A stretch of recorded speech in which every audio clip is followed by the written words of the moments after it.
Dewan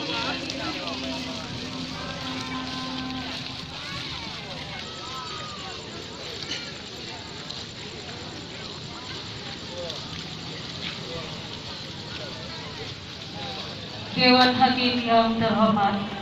berikutnya kami panggilkan peserta dengan nomor TQ 311 akan membacakan surah